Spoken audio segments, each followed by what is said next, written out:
That's right, guys. It's me, James Sweeney, coming at you not from the NYSC this Tuesday, but from Brooklyn. And you know what? For me, I'm so excited to go barely talk. It's a very happy day for me because in just a few minutes, we've got these guys: Chelsea, CFC versus the Kings of France, PSG.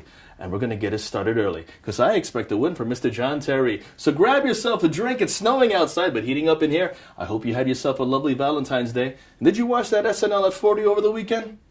Needed more Eddie Murphy, I know, I have to agree with that. But enough of it at the same time. That's right, grab yourself a drink, lift it up, say cheers, because it's an early happy hour here in the Big Apple.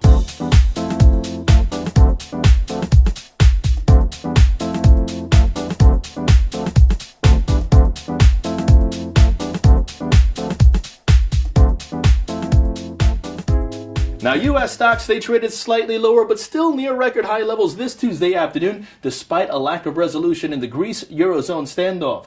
First, Prime Minister Alexis Tsipras of Greece saying today that his party would not compromise with the Eurozone on terms that he called blackmail. Now, yesterday, with the U.S. markets closed, Greece failed to come to a settlement over a proposal for a 6-month extension of its international bailout package. The Athens Stock Exchange this morning, late morning, early afternoon, falling 4% as banks continued to weigh heavily on that index.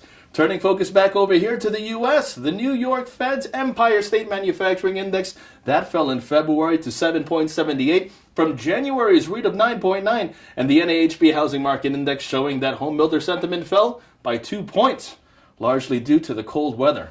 By the way, Sunday, the coldest day in New York City in more than 20 years. Investors are also looking ahead to tomorrow, which brings the minutes from the FOMC's most recent policy meeting. Now, you team that with a weak U.S. dollar today against the euro, gold again in the red, and oil reversing early gains to start the abbreviated week in the downside. Decliners, they were just a step ahead of advancers over at the New York Stock Exchange. Let's now take a look to see how the markets are shaping up, approaching the closing bell.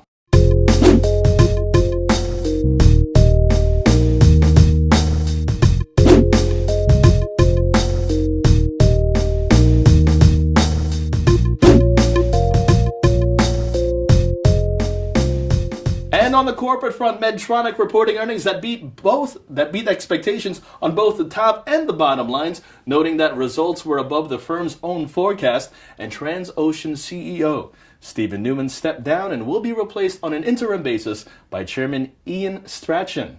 The oilfield services company also cut its annual dividend by 80% to 60 cents per share from the previous $3. So there you have it. Kick back, relax, grab yourself a drink, and if you have the time, run to either your television or your computer screen and watch this amazing Champions League game. Now, you don't even have to worry about me as to who I think is going to win. But I'm going to tell you this. Zlatan is good, but this man, the best.